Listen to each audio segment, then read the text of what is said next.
Okay, let's pray.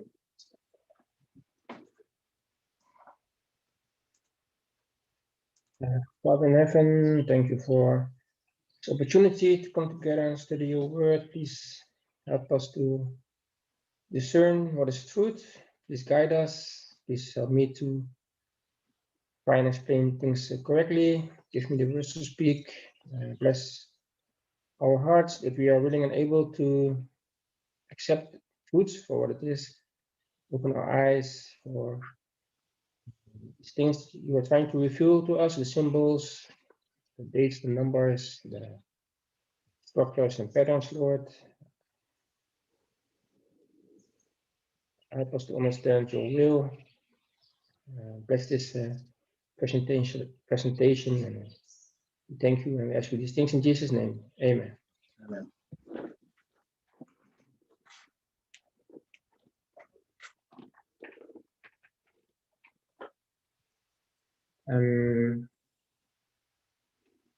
So yes, we're going to continue from last week. We were talking about the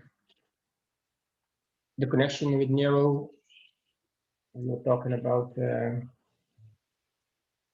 9/11 remark. We left off with the vision of Sister White, where she saw a fireball hitting Nashville. We suggested that this vision might be conditional.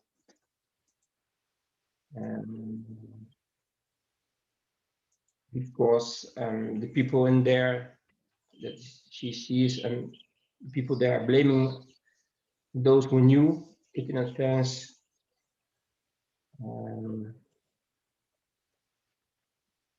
They blame those that knew and wanted to tear them in pieces.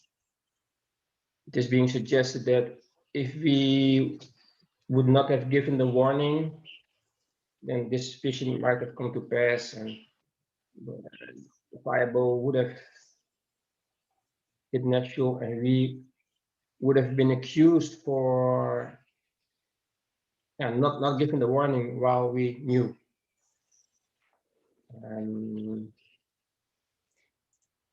Now, of course, we talked about this. I mean, the people who say that they knew that this would happen, but they did not think it would be so soon.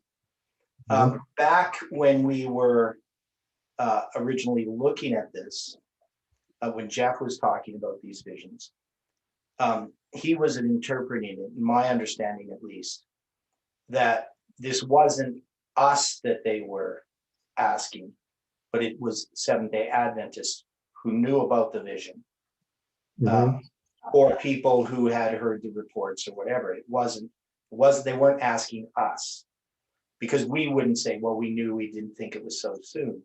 That really wouldn't make sense if we believed it was July 18th.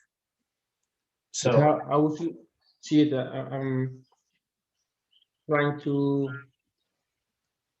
I'm struggling with the idea, because you're saying they are talking to nominal Adventists. That's what you're trying to say? that was the position we took. Okay. And that was what I understood way back then. This wasn't talking to us, because there were nominal Adventists who know about Nashville being. I mean, I knew about it, from years ago. So I mean, it wasn't completely buried. I mean, that's why when you asked me about it, I just said Nashville, because I knew that there was a vision regarding Nashville being hit by a fireball. But are they then talking to Adventists living in Nashville, or just? Well, either living or around Nashville. Yeah. That's the way that I interpreted it always, whenever I first read it. Because once we made the prediction, I mean, obviously we wouldn't be the ones saying, well, we didn't think it would come so soon. That would only have been if it happened before July 18th, then we might have said that. But I think for most Adventists, they would see oh, this is just something way in the future. They would think that this is the judgments of God that come during the plagues or something like that. They wouldn't see it as an event that's going to precede the Sunday law or anything like that. Yeah. All right, that's possible scenario perhaps, but it does make sense to me that if people natural knew, or Adventists knew, why they would still continue to live in Nashville. Well, because they think it's not going to happen so soon. They're looking at it as something way in the future. I mean, they don't think Jesus is coming back anytime soon. Right. So yeah, so these events for the average Adventist would quite catch them off guard, but it wouldn't catch us off guard. Okay. So yeah, we looked at the natural vision, and I'm going to share my screen right now. If you can see it. Yep. And we were talking also about the Sunday law at 9/11.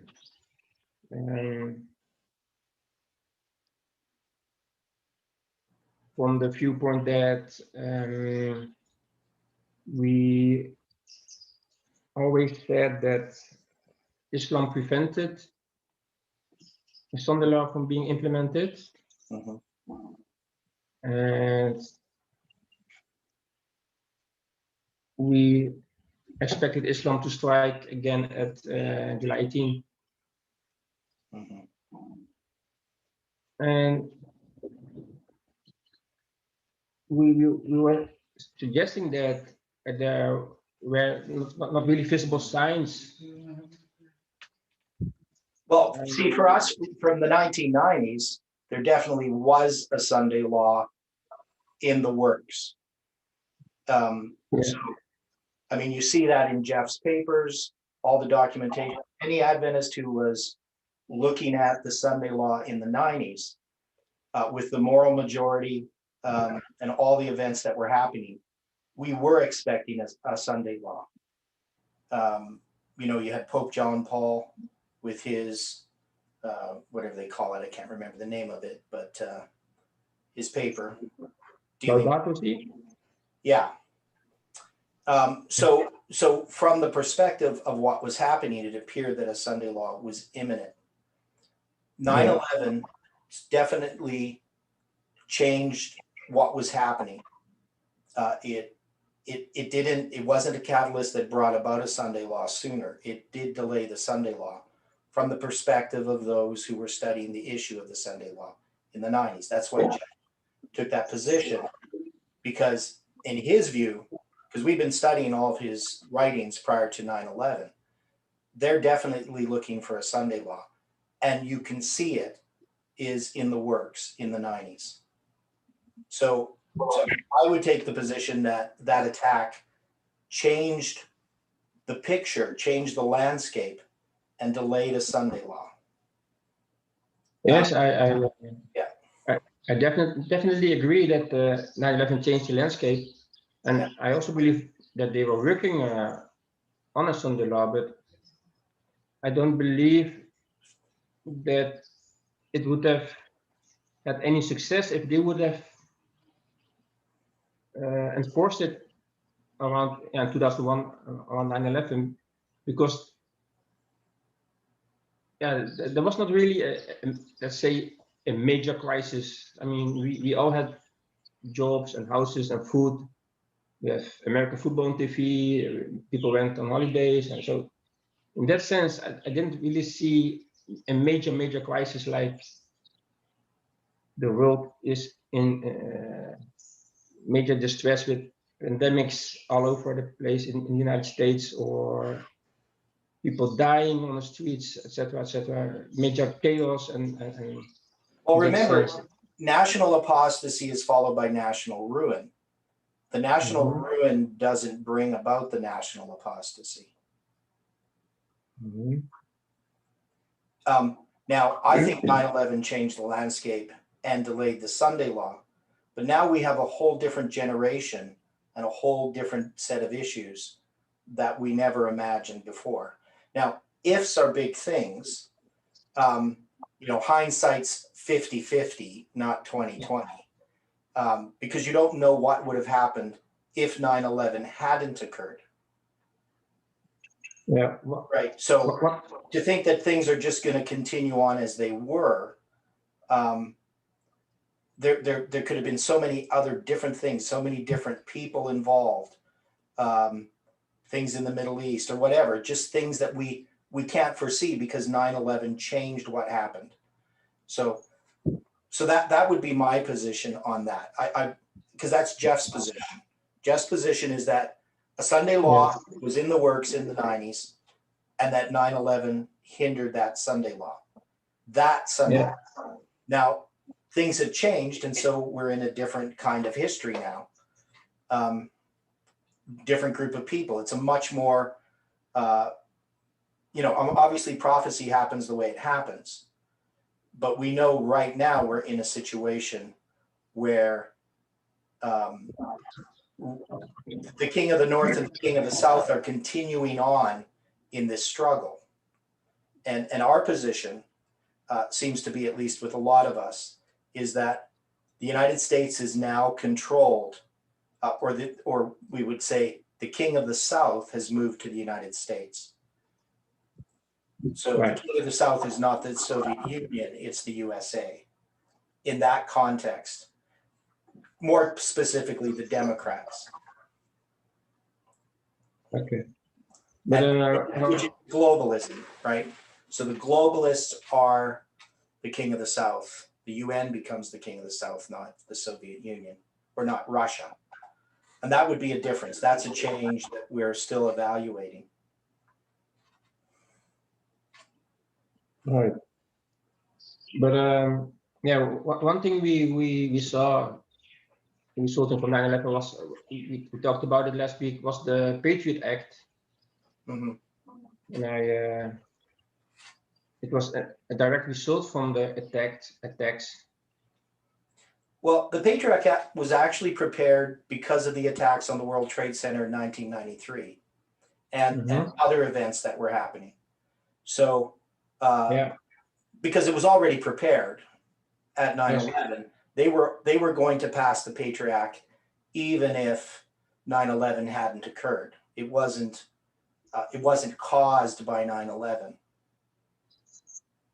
I don't know about It had been something that had been prepared for a long time.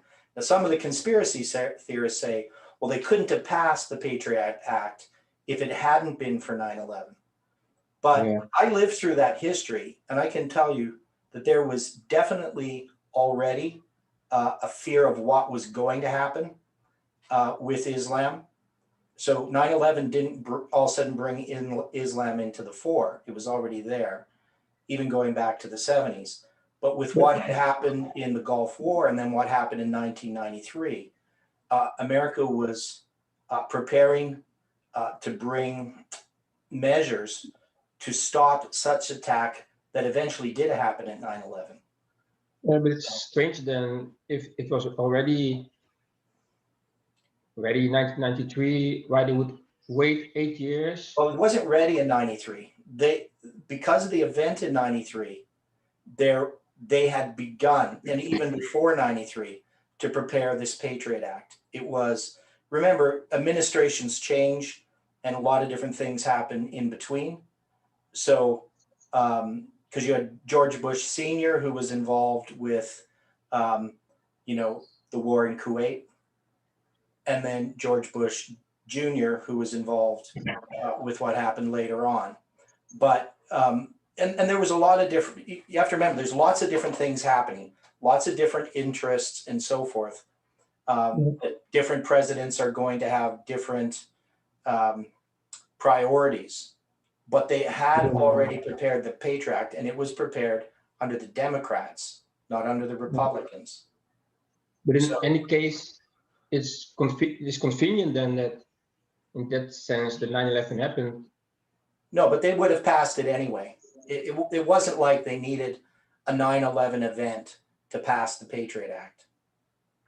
But I mean, the Patriot Act it's instrumental for implementing a future Sunday law. Yeah, but I just don't think you needed 9/11 to get the Patriot Act. You didn't need, I mean, we already had terrorism happening in the 90s, and it was already a fear. So, like when the World Trade Center hit, everybody knew who it was because we already were under threat. I mean, constantly in the news, and definitely, the governments knew about these threats that were happening, and they were seeking everything they could to try to have intelligence to know what was going to happen. So, I mean, they knew about the attack on the World Trade Center before it happened, but they constantly had reports of all kinds of terrorist activities that were going to occur. And they had the information, the threat, but it was weeding out which threat is real, which one is not real. And so that's why the Patriot Act was being prepared for a lot of years to actually deal with the problem, this constant threat of terrorism. So it would have been implemented even if 9/11 had not occurred. You don't need a 9/11 event to get the Patriot Act enacted. Yeah, but in the end, it was due to terrorism that they. Right. Right. It was due to terrorism, but that terrorism had been going on long before 9/11, and that's why they were preparing the Patriot Act. So, I mean, nobody expected that it would be such a calamitous event. They weren't, they might have imagined that there would be a lot of hijackings, there might be some bombings. There was a lot of worry about nuclear bombs or dirty bombs prior to 9/11. So, especially once Russia had fallen, the focus started to shift to Islam. So, I don't buy the argument that they needed 9/11 to bring in the Patriot Act because there was already the political will to do so.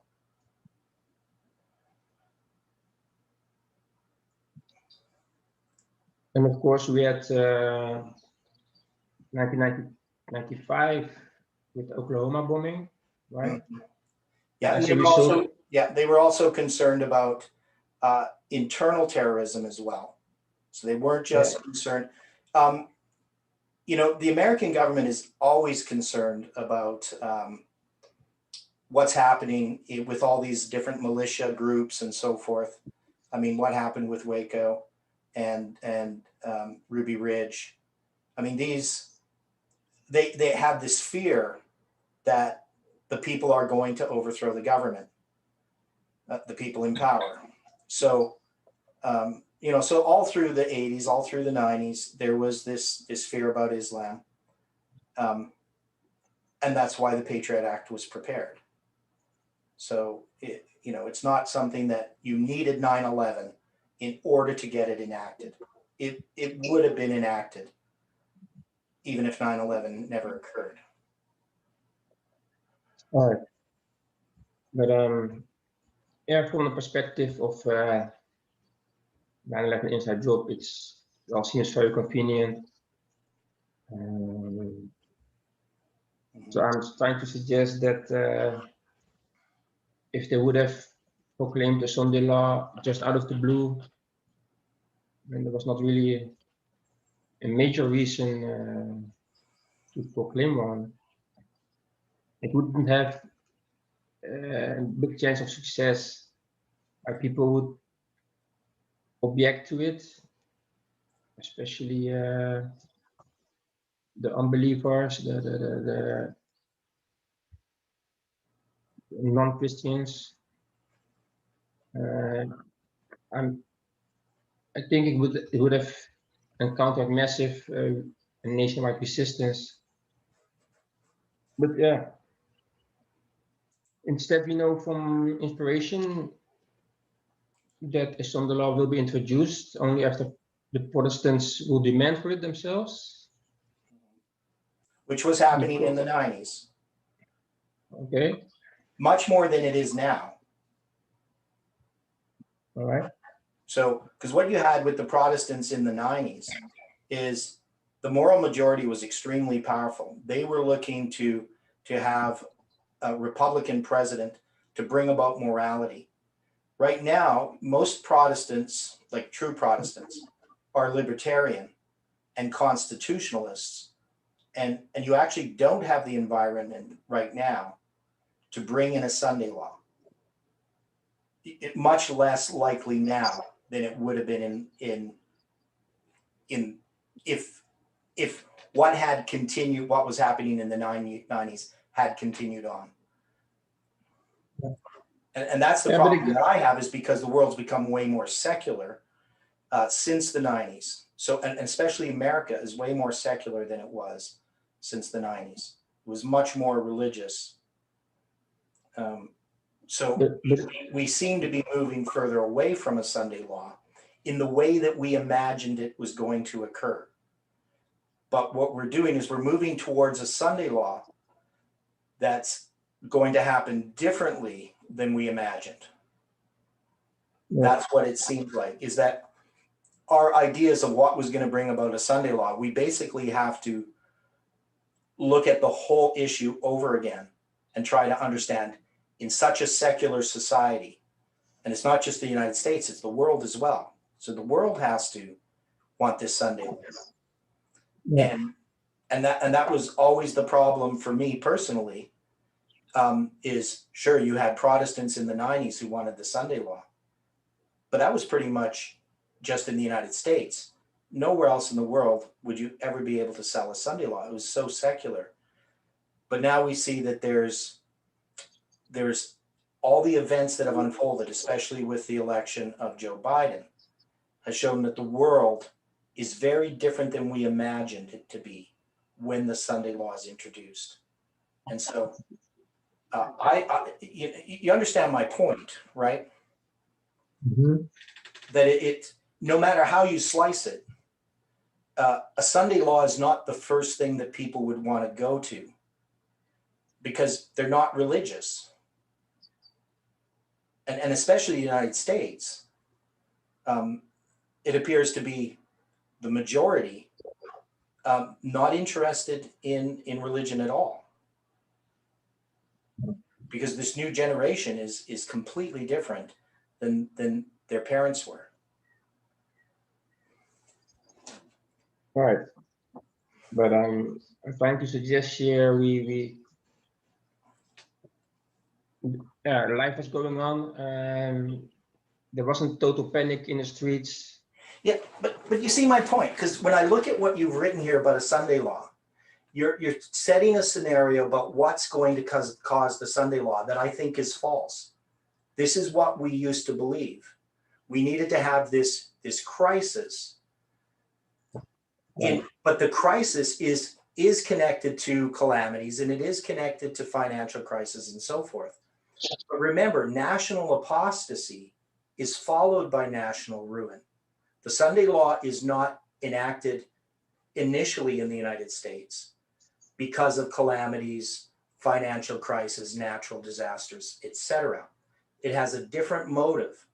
And this is the thing that we're discovering, is that motive that we had imagined, or the way that we figured that this was going to work itself out, in the 90s made sense. But in 2021, it doesn't make sense. And so we have to reevaluate how we imagine the Sunday law was to come in. And I think what we're seeing is that first we need this what we see happening right now, this radical left movement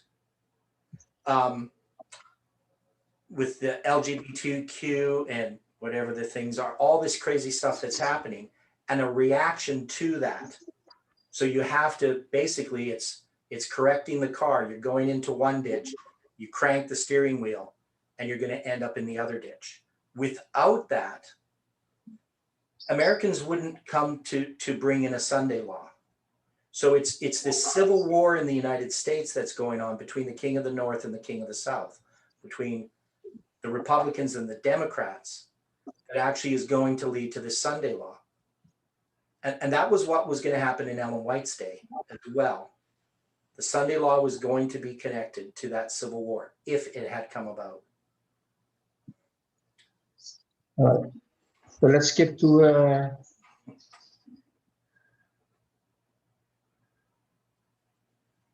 Because we went through some of this already. So the English law, Roman law, the Corona pandemic.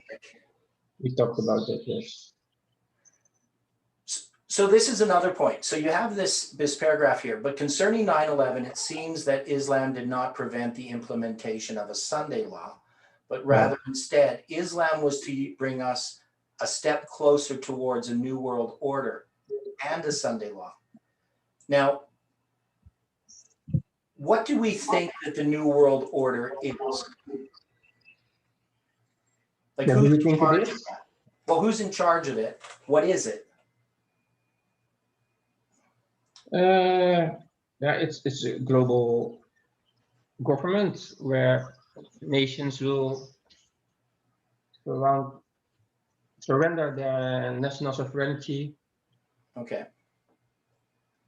Yeah, so this would be the UN is part of the New World Order, right? Yes, yes. Now, would you call the UN religious? Or is it a secular power? Is it a atheistic power? They have some kind of new age ideas, right? Which would be atheism. Okay. Right? Mm-hmm. So if we're, because what we were looking at, so, I mean, I remember this whole history because I've been through this all through the 80s and 90s. So we were looking for this new world order when George W. Bush or George Bush Sr. on September 11th, I think it was 1990 or 1991. I can't remember which. But he announced that we're bringing about this new world order of peace, right? Yes. So there was this idea, at least that Adventists had, that somehow the United States was working with the papacy, and the papacy was in charge of this new world order. But I think what we have is actually different powers vying for the control of the world. You have atheistic secular powers vying for the control of the world. You have the papacy vying for the control of the world. And you have the United States, which had been vying for the control of the world. But now the United States, under people like Biden, is actually seeking to join with the New World Order. That is, they're seeking to be more secular, more atheistic. They're not interested in Protestantism. But we know that the Babylon is divided into three parts: the dragon, the beast, and the false prophet. And if the United States is controlled by the New World Order, it's no longer the false prophet. It's part of the New World Order. It's part of the UN. So, and I've been thinking a lot about this, and Stephen and I have had some conversations here and there on the Zoom before studies and sometimes during studies. But if we're going to take what the Bible says, wouldn't it be that the Protestants, in order to bring in the Sunday law, they have to, in a sense, overthrow the United Nations? That they have to win the battle. The King of the North, the Republicans, have to win a battle against globalism and subdue it. Because this is what Jeff was teaching. He was teaching that Trump would be the head of the UN. And that made sense. But it doesn't make sense that the New World Order itself, in taking over the United States, is going to run a Sunday law. It wouldn't be interested in any kind of religious Sunday law. Yeah, I believe a Sunday law will be implemented in the United States before the New World Order comes to power. Yeah, but it wouldn't be implemented by people like Joe Biden or Kamala Harris? I don't know. Well, they would have no interest in it because the UN wouldn't have an interest in the Sunday law either. Yeah. But that's why I think a major crisis will make. But why would a Yep. major crisis bring about a Sunday law? That's what I don't understand. That a crises come in response to the Sunday law, not the other way around, according to Spirit of Prophecy. Now, it's going to ramp up as these calamities occur. But the initial Sunday law is national apostasy. Right. So I think you have to have the national apostasy first, which is the yes. Sunday law, right? So Sunday law is national apostasy, right? And it's followed by national ruin. Yeah. So I think Sunday the law national is- ruin. The national national ruin ruin- is all these things that are then going to follow. I don't necessarily think so. I think national ruin could be just the loss of sovereignty that the nation dissolved, that they have to give or ask help from the United Nations to help them, sort of like that the nation just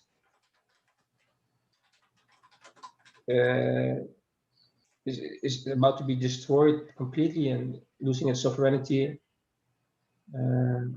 not able to function as a nation anymore. But when I think about national ruin, I think about things like that,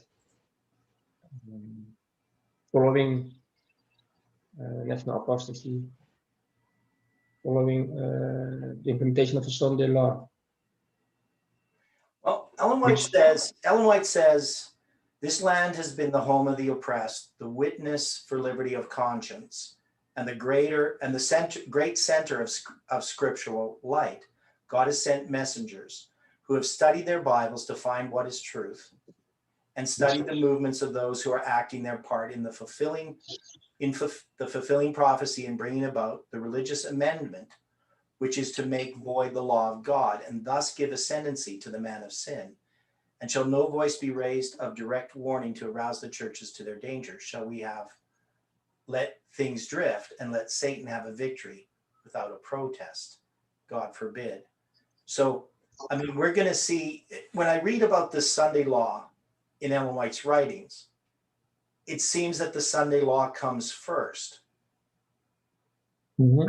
I don't see that the initial act of the Sunday law is the result of a crisis. Okay. So unless you have some statements that I'm not aware of, right? We do know that she has statements regarding what's going to happen as time goes on when the judgments of God come upon the nation. But those are in response to the Sunday law, not the other way around. Yeah, I will try and come up with some quotes Okay. where she seems to suggest that. I don't have it here. Because I haven't been able to find it. And I never, in all my years as an Adventist, ever got the impression from the Spirit of Prophecy that a crisis causes the Sunday law. So, and I haven't been able to find it recently either. I've looked. So, okay. but if you have something, definitely as it ramps up afterwards, then that's going to be another issue. Yeah, I'm gonna try and find that quote, some quotes about that. Okay. But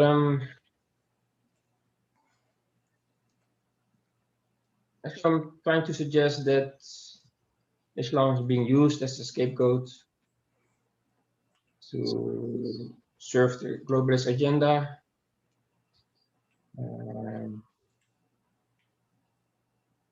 Interesting that this on a personal note that in 2010, a whistleblower came forward claiming that his grandfather was connected to one of these secret societies. And he stated that already in the 1980s, they would openly discuss among themselves about blowing up the World Trade Center and detonating a nuclear weapon in a city somewhere in the USA to bring about the New World Order. And he claimed that Hillary Clinton was also part of this group, that she was also involved in the occult. So I found it interesting that this matched with the whole idea in this document. But I would mention it here. Yeah, how it connects with the object of this document. We saw, of course, the World Trade Center coming down, and we expected a nuke to be dropped on Nashville July 18. So yeah, so in that sense, it fits, of course, with the idea of this document. So I thought it was interesting. He doesn't mention any other sort of attacks or whatever. He just mentions the two, the World Trade Center and the nuclear weapon. So this. Now, so of course, this is a person who says his grandfather told him these things in the 1980s. So it's kind of hearsay information. Yeah, it is. So and so we have no way of knowing whether what this person is saying is the truth. But if there was such a conspiracy, you definitely would have more than one person involved, and it's impossible to keep a conspiracy like that hid for so long. I tried to contact this person. What's that? You tried to contact them? Yeah, he seems to be a real existing person. It's not fantasy. I mean, so how would you know? How would you know that, his grandfather was telling him the truth? No, I don't know that, but I was trying to see. What I'm saying. Yeah, I know what you're saying, but I was trying to see if this person was real. Oh, okay. If they're a real person.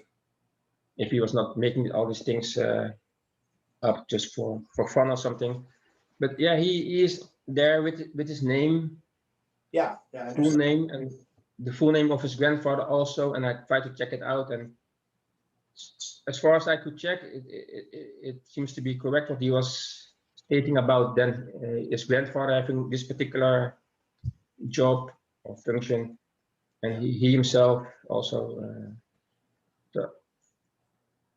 he has a respectable job. He is a respectable person, so to say. I mean, I'm not saying the guy's necessarily lying. I'm just saying whether his information that he got from his grandfather is true or not. So we don't know. And now, then when it comes to secret societies, like I've studied a lot into secret societies, there's all kinds of them. Some people believe they're all connected at the top through the Pope or through the Black Pope or something like that. But it's just, I mean, you say, well, blowing up the World Trade Center. I mean, he says that already in the 1990s. So whether he was told this, or in the 1980s, whether he was told this in the 1980s or his grandfather at some other point later told him about this, we don't know. But the idea of detonating a nuclear weapon in the city in the USA, I mean, that's been around for a long time. That's not particularly new. Hillary Clinton being involved in the occult, well, it's definitely possible. But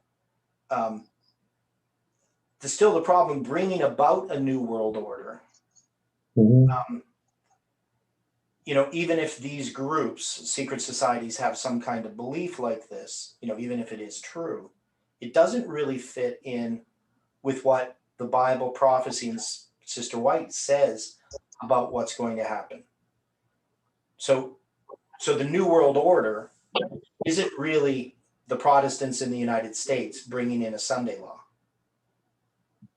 And to understand what this New World Order is, I mean, it's going to be different for different groups, whether you're the papacy or whether you're, you know, a person who's a globalist, or whether you're, you know, a Protestant, American Protestant. It's going to be very different. So that you know, I'm just kind of skeptical of this type of information that it's meaningful. Yeah, I understand, of course. Yeah. Going to the next subject about 9/11 still. We always said Islam will protect us so that we have more time to prepare, so that we can be sealed. You mean based on Revelation 9? Correct? Seven. Revelation 7? That would be Revelation 9. I mean, about the sealing takes place, right? Till they are sealed in the forehead. Okay, so you're talking about the sealing, and then you're connecting it to Revelation 9 with those that have the seal of God on their foreheads. Correct. They're not going to harm. Right. Okay, I see what you're saying. Anyway, we believe that Islam will protect us from Rome. So I'm suggesting that if it is correct that 9/11 was an inside job, then we see that Islam is being accused for something they haven't done, and in that sense, Islam is being demonized, so to say. They are falsely accused. Okay, but Islam takes credit for 9/11, and they're not being falsely accused of the attack of 9/11. I don't understand that. I mean, Islam is bringing this on themselves. I mean, they have definitely an agenda against Rome and against the United States. So it couldn't be a false accusation or a demonization of radical Islam, because radical Islam has these goals. And even people like Larry from Australia, who you know, believes that 9/11 was an inside job, he still believes that Islam tried to blow up the World Trade Center on, you know, February 26, 1993. So everybody recognized that Islam is the enemy of Rome and the enemy of the United States. Yeah. So I don't quite understand, because even if you believe that somehow the American government allowed 9/11 to happen or somehow worked with Islam, it wouldn't be a demonization of Islam, because Islam's already a demonic power. Yeah, I understand that you don't understand. But a recent poll in Britain showed that 96% of British Muslims do not believe that Al Qaeda was behind the 9/11 attacks. Yeah, but what does that mean? All it means is that they have bought into the propaganda that is anti-American. They themselves have promoted this propaganda that they weren't actually involved, but yet Al Qaeda was behind the attack. They took blame for the attack, and we could actually document that they did the attack. So what you have to believe is that all of that was just faked, and that Al Qaeda really had nothing to do with it, which really wouldn't make sense. Now, the only thing that could make sense is that the Americans allowed it, you know, but it would just be an attack that Al Qaeda did that the United States let down their guard and allowed it to occur.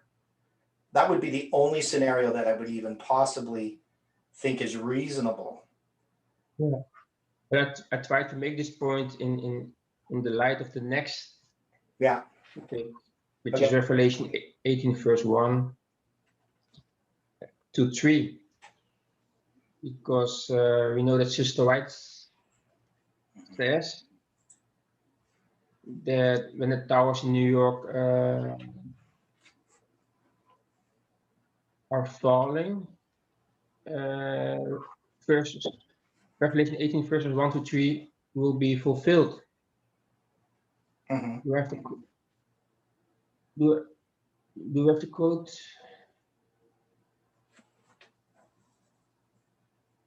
We talked about this quote already, right? I think in part 1. From 9 testimonies. Yes. Yeah. Don't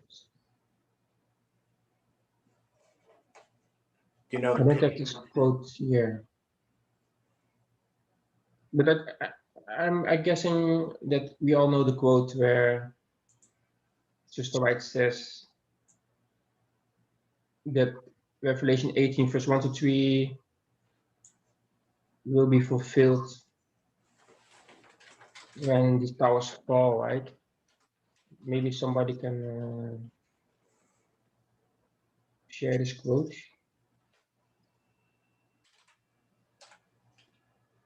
Find this quote.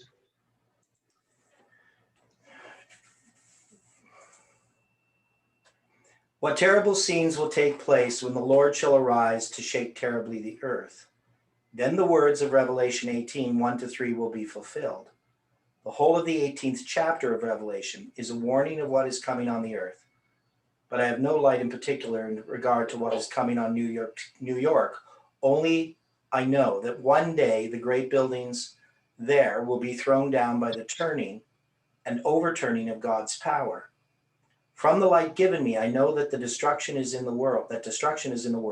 One word from the Lord, one touch of his mighty power, and these massive structures will fall. Scenes will take place, the fearfulness of which we cannot imagine. Yeah, thank you. Yeah, that's the quote I was referring to. And if you read Revelation verse 1 to 3, was and we can just read it. It talks about Babylon is fallen, is fallen. Verse 1 says, and after these things I saw another angel come down from heaven, having great power, and the earth was lighted with his glory. Going quickly, shortly to the other verses, 2 and 3. And he cried mightily with a strong voice, saying, Babylon the great is fallen, and has become the habitation of devils, and the hold of every false spirit, and the cage of every unclean and hateful bird. Verse 3, for all nations have drunk of the wine of the wrath of her fornication, and the kings of the earth have committed fornication with her, and the merchants of the earth are waxed rich through the abundance of the delicacies. So I'm trying to suggest that this light, the earth, lighted with his glory, that this light refers to Babylon in some way, being mentioned in verse 2, and that it refers especially to the sins of Babylon that is being mentioned in verse 2 and 3. And particular, the light is exposing the sins of Babylon.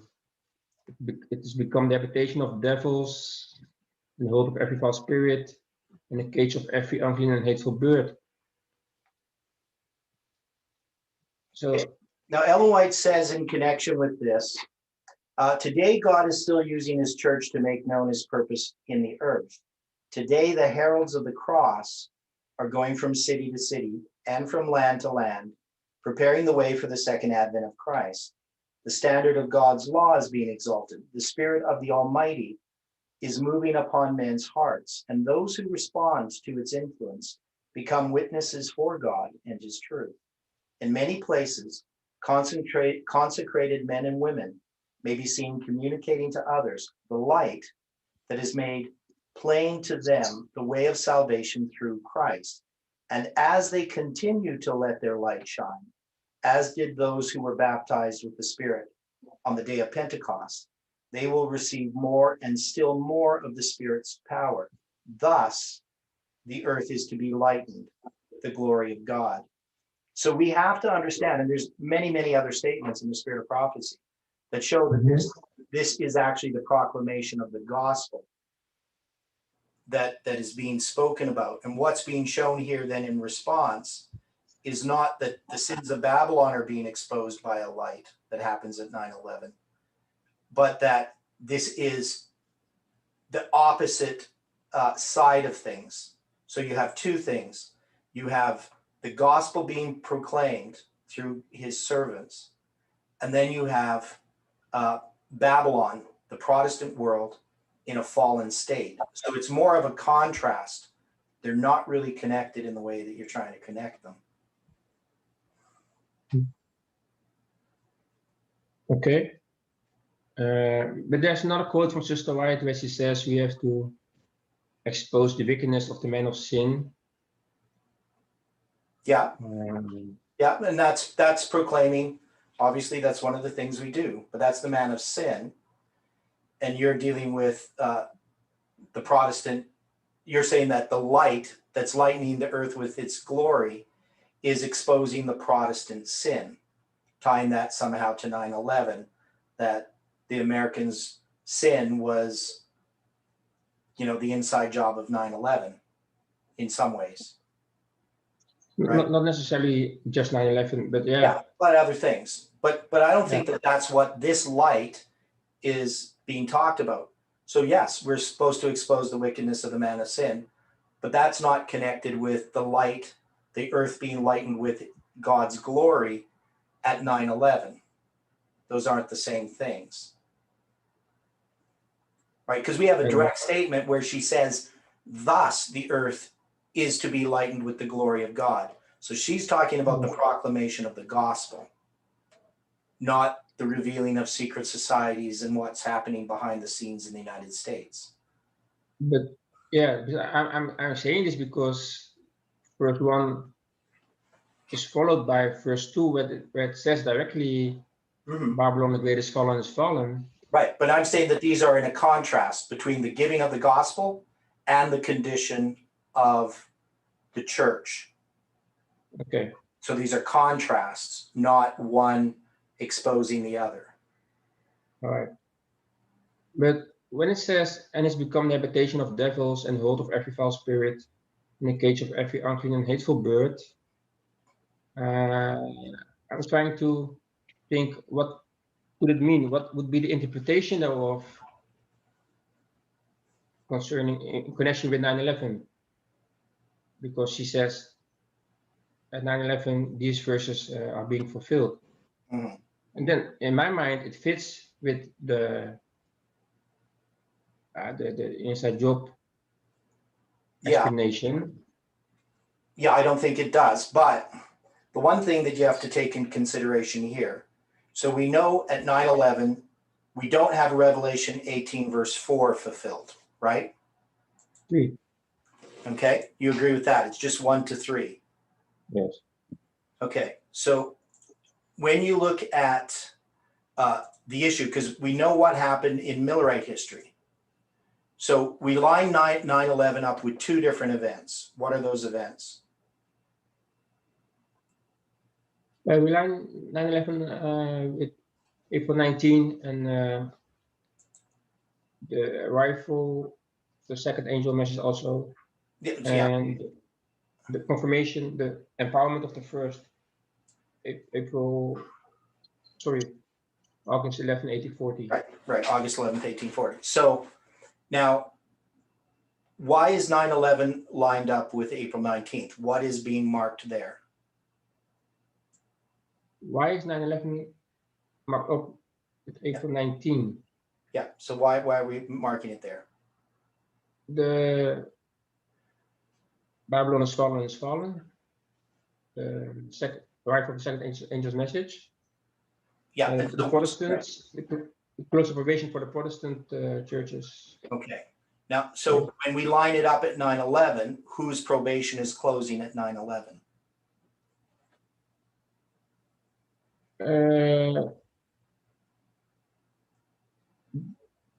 The Advent, you mean the Protestant churches? Well, it's not the Protestant church's probation closing at 9/11. Or the Adventist church, you mean general? The Adventist church, right? So Yeah, they yeah. have a probation that closes for the leadership or the organized church at 9/11, right? And that parallels the door being closed for the Protestants. Right. And then the door is going to close for Adventists at the Sunday law, just as it did for the Millerites on October 22nd, 1844, correct? Mm-hmm. Right. So if we look at 9/11 and we're trying to tie it in to Babylon has fallen, we know that we mark 9/11 as the fall for the Seventh-day Adventist Church, but we don't mark the Protestants there. Where do we mark the Protestants? When the fall is complete, you mean? Yeah, we mark it at the Sunday law, correct? Yes, yes. Okay. So this is it. It's not a problem, but it's not a point that isn't well understood. So we know that the first horn falls, the Protestant horn falls at April 19th. Mm-hmm. But we know that the Republican horn falls at the Sunday law, or at least just prior to the Sunday law under the image of the beast test, correct? Right. So when Ellen White says that Revelation 18 is fulfilled at this event, it begins to be fulfilled at this event, but you can't say that the Protestant horn fell at 9/11, unless you're trying to say that that's what happened. But that's not what we've taught. We've always taught that it's at the Sunday law, based on Ellen White's statements. Yes, I understand. Yeah, okay, good. But I'm trying to say that it's the beginning of a progressive fall. Right. But if it's the beginning of a progressive fall, then you're trying to say then that the inside job is the beginning of that. Right. And you're going to then try to connect it to the Patriot Act, which is going to lead to the Sunday law. That would be your argument, correct? Right. Okay. Thanks.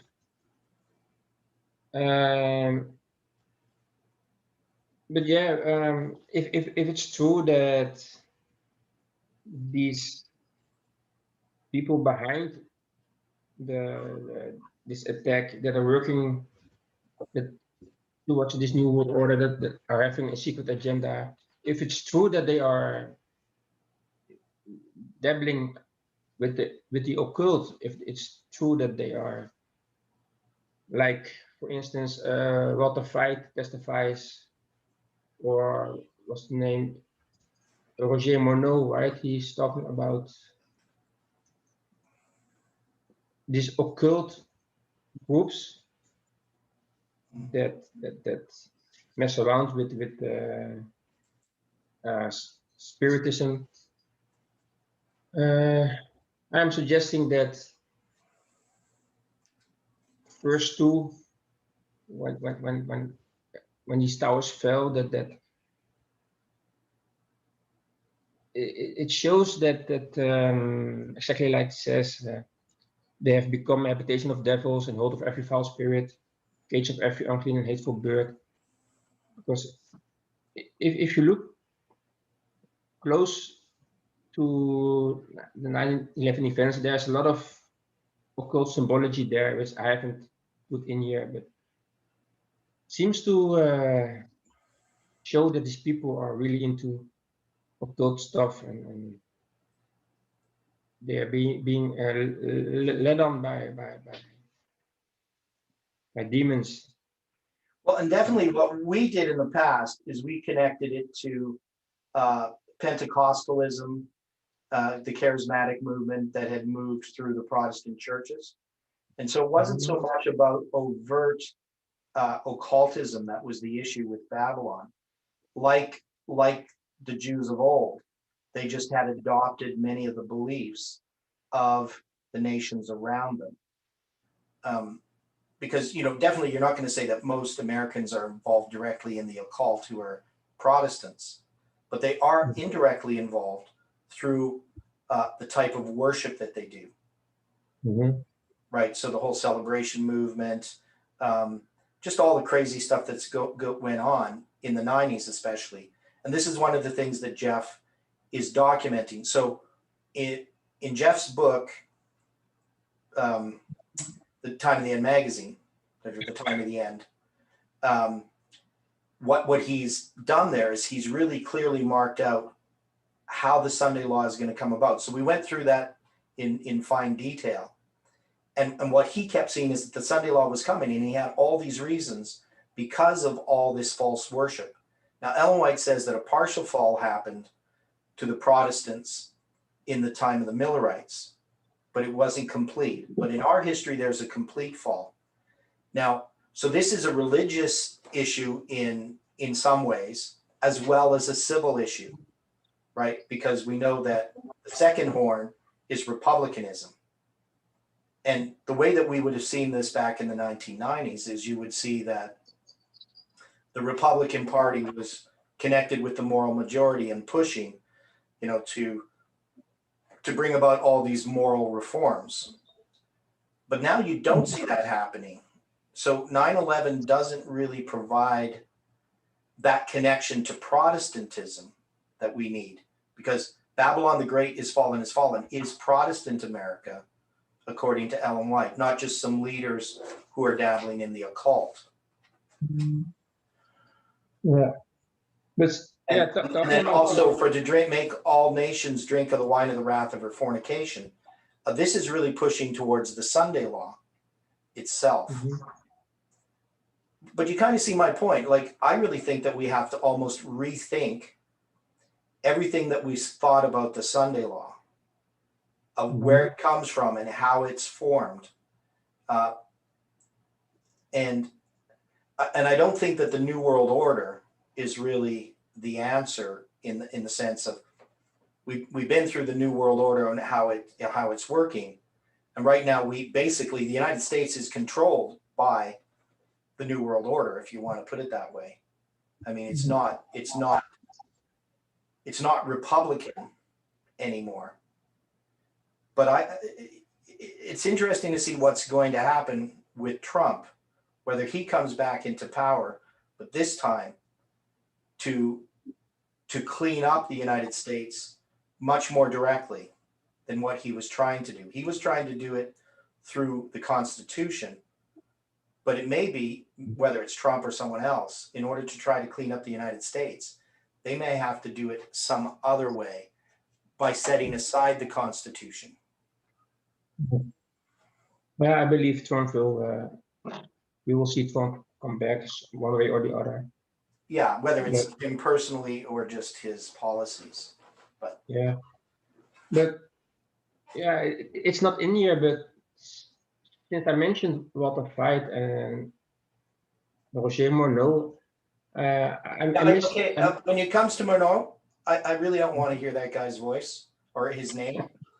He is not in any way valid, and I've looked into him, so I wouldn't take anything he says seriously.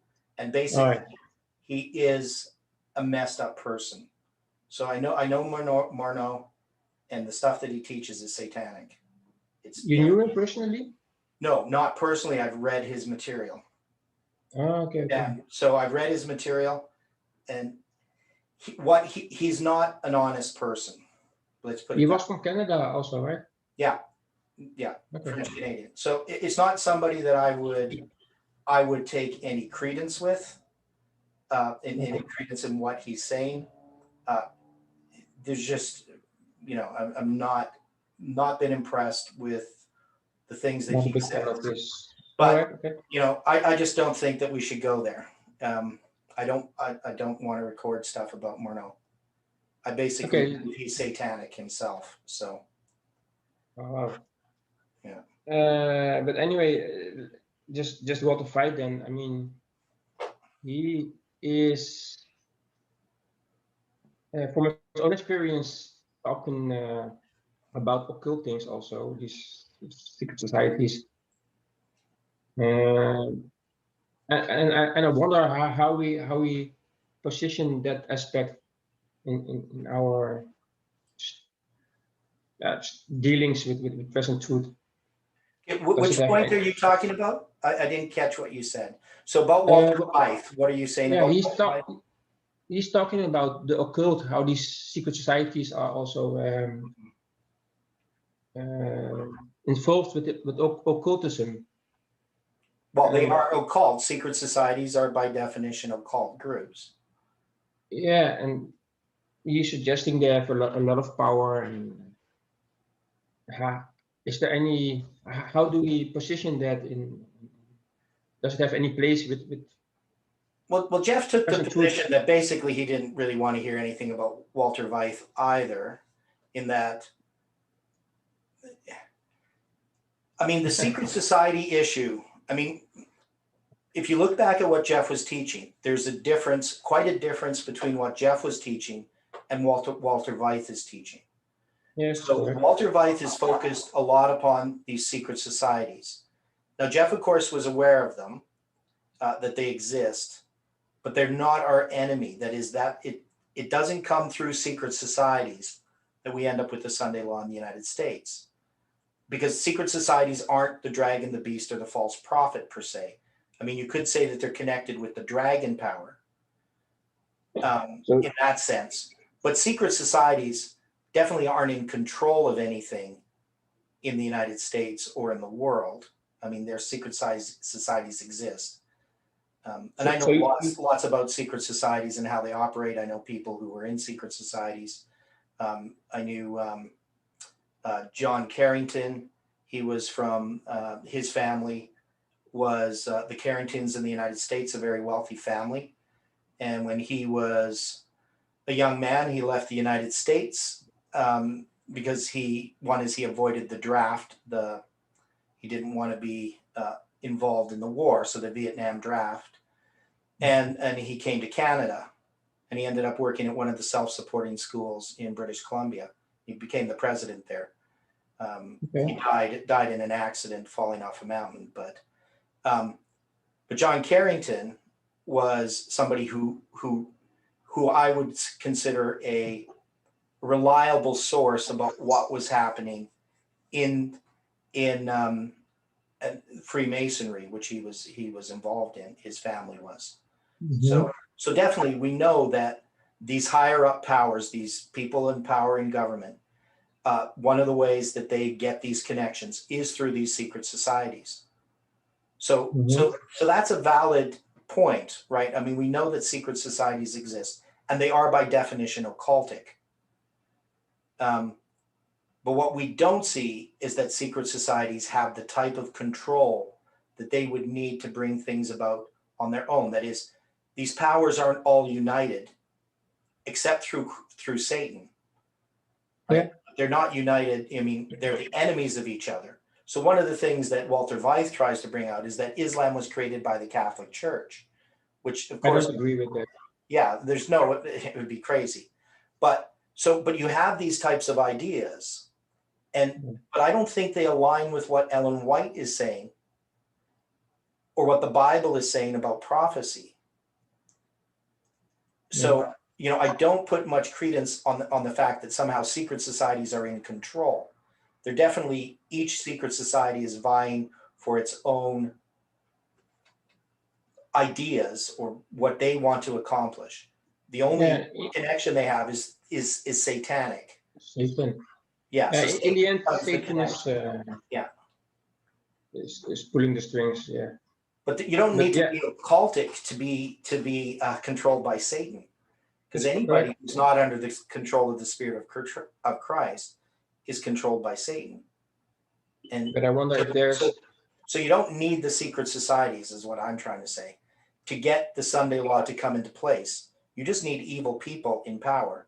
And they could be occultists, they could be Catholics, they could be Protestants. Doesn't really matter. They don't need to be connected by some secret society in order to bring about their goals. So we know that we have the globalists who want to be in power with their values. We have the papacy that wants to be in power with its values. And we know that the United States had wanted to be in power with its values. But those are all coming together. We see the Pope really is now a globalist, and the United States is also a globalist. But is it the globalists who are going to bring about the Sunday law, and how that's going to happen? That we don't know yet. I don't think. And I don't think you can connect it. Well, maybe you can. Maybe there's something I don't see. But in the way that you're trying to connect it here to 9/11, being an inside job, I don't see that actually is useful for their goals. right. Right. And the same thing would go with the pandemic. The pandemic has shown, it's like a test run or something, that people can be controlled by fear, and the media can control people and put pressure upon governments to act in a particular way.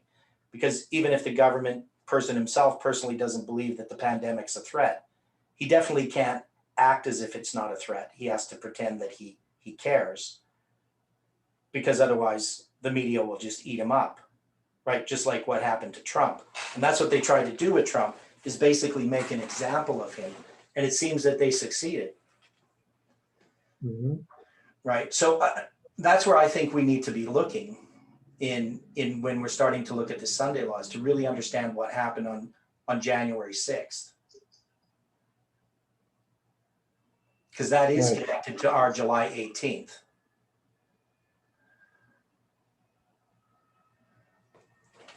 Okay. And if you look at verse 3, all nations have drunk of the wine of the wrath of her fornication, and the kings of the earth have committed fornication with her, and the merchants of the earth are waxed rich through the abundance of the delicacies.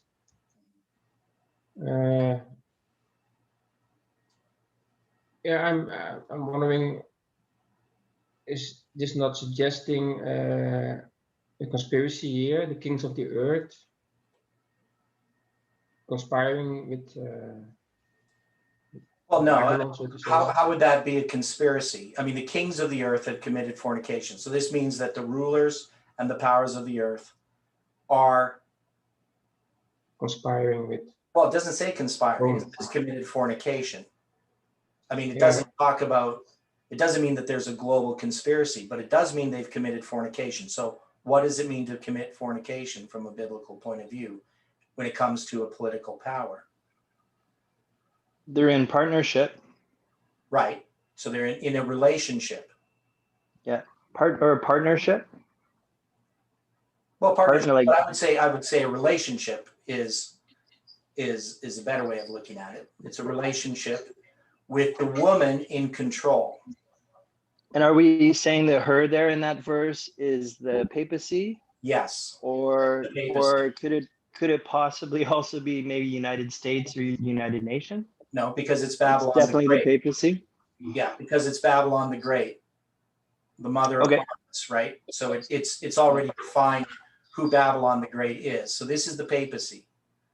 So then the question for me is, does the papacy somehow, how do they do this part here in the final sentence there? The merchants of the earth are waxed rich through the abundance of her delicacies. So does that mean the papacy is somehow helping them financially, or is there how does that unfold with the merchants of the earth being rich through her delicacies? Because I know the papacy is very wealthy as well, right? Yeah, well, are they supporting the Are you asking Odylio, or are you asking me? Either one. I'm just curious, how does that unfold? Can I respond to that? Yeah. I wanted to address this point because it's interesting. Just looking at 9/11, how the owner of the building, and we know the story, Larry Silverstein, however you pronounce it, he just before months before 9/11, he purchased these buildings, and he Right. doubled up on the insurance amount. Right. I remember that. Yeah. So he walked away with $4.5 billion. So just there we see. But wouldn't we need to understand this symbolically? I don't think we would take this literally. Well, the towers came That's down my literally, question. right? Yeah. The towers came down literally. It was a literal event. Yeah, I know, but that's what I'm saying, is it wouldn't be in, yeah, the towers came down literally, but we don't have a prophecy where we take the towers down literally, right? The prophecy in the Bible doesn't talk about towers coming down literally. So No, at 9/11, right? but just to make an application, but not just that. I mean, there was an office there, exactly on the floor, 90 something floor. It was called Marsh and McLennan, and it was an accounting, something with accountancy or something, and the or they were dealing with stocks and options, and it's an interesting story that one of the employees, he discovered some illegal trading, and he mentioned this to his superior in the World Trade Center, and they told him just to leave it alone, just to shut up. And he also mentioned it to some of his colleagues that he could trust, and they all saw that he was correct. There was some illegal stuff going on. Yeah. Well, yes, I just don't see how this is relevant. I mean, to this prophecy, when we start looking at the merchants and what they symbolize, Yeah, this is talking about false religion. It's not talking about money. And we can also see that when Babylon has fallen, you see, because we've compared this with other scriptures when we were studying Ezekiel and Jeremiah. So I think you're taking it too literally, especially to try to nail it down to 9/11. It's some kind of, people had some kind of financial gain. That's not what's being talked about here. It's not really about financial gain. It has to do with religion, not with money. So her delicacies, the papacy's delicacies, are its doctrines, not its wealth. Who are the merchants then?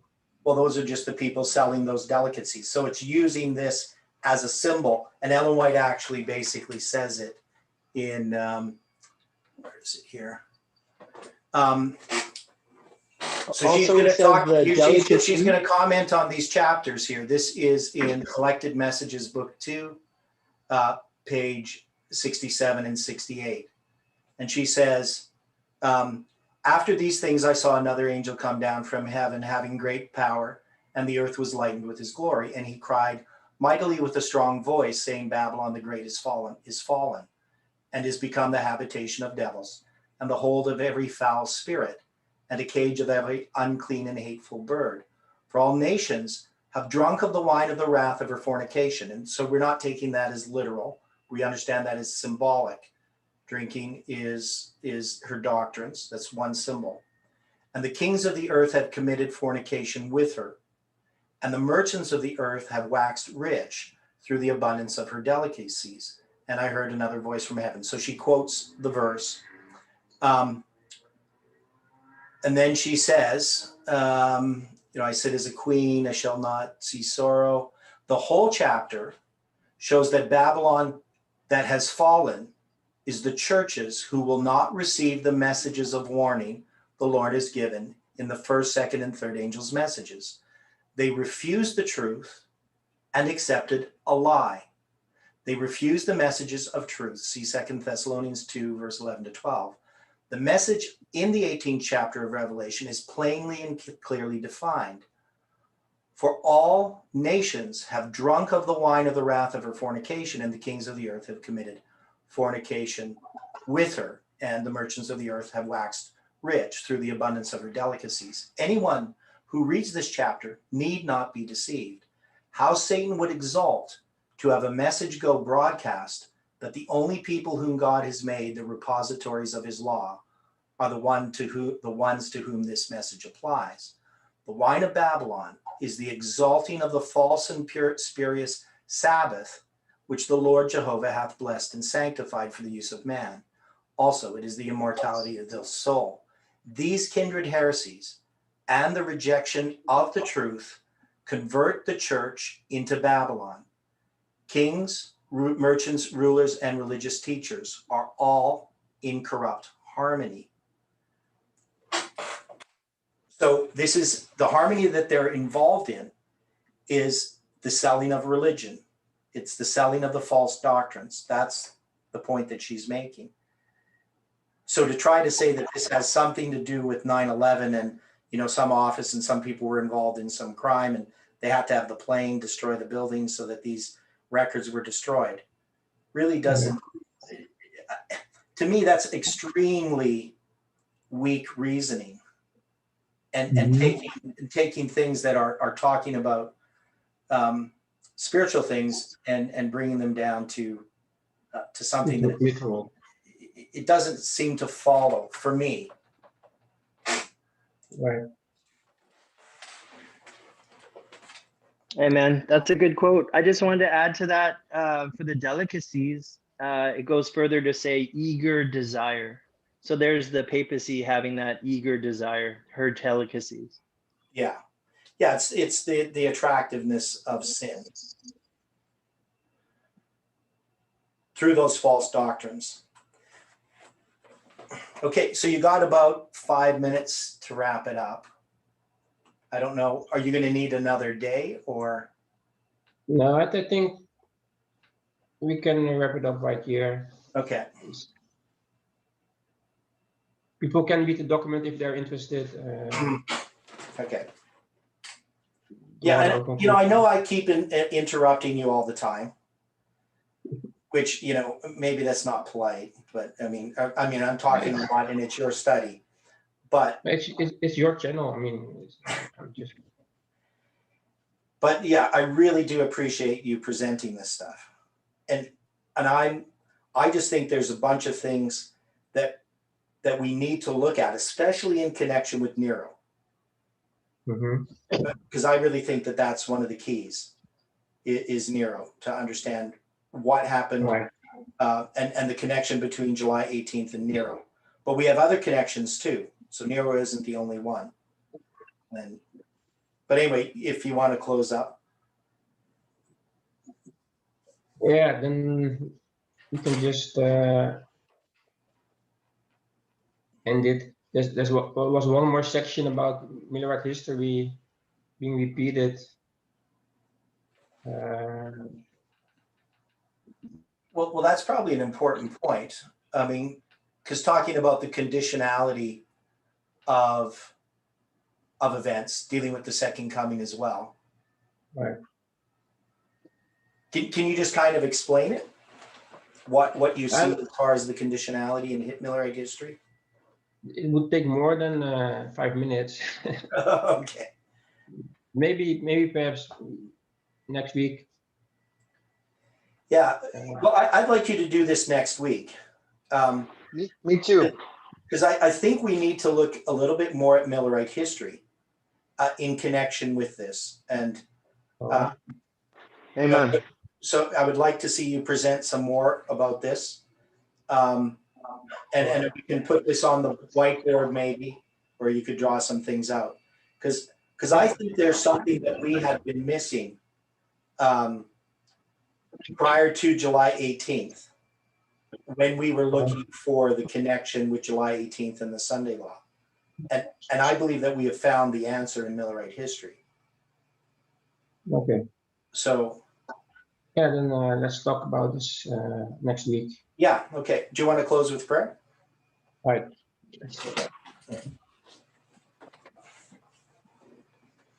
Father in heaven, thank you for this opportunity to discuss this topic, Lord. Thank you for the things that we have read, we've been talking about. Please help us to discern these things correctly. Help us understand the symbology and the correct interpretation of these things. Help us to come back next week and finish this topic. Please open our eyes, prepare our hearts, that we are willing and able to receive the truths that you are trying to reveal to us. Harden not our hearts, Lord, and help us to understand and open our minds and hearts, Lord. Thank you, Lord. I ask you these things in Jesus' name. Amen. Amen. Thanks a lot. No, thanks. Amen. Thank Thanks, you. Odylio. Thanks. Thank you.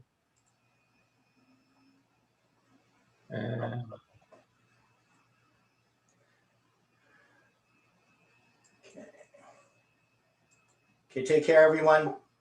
Have a good See day. see you next week. Yeah. You too. Thanks, guys. Bye. Bye.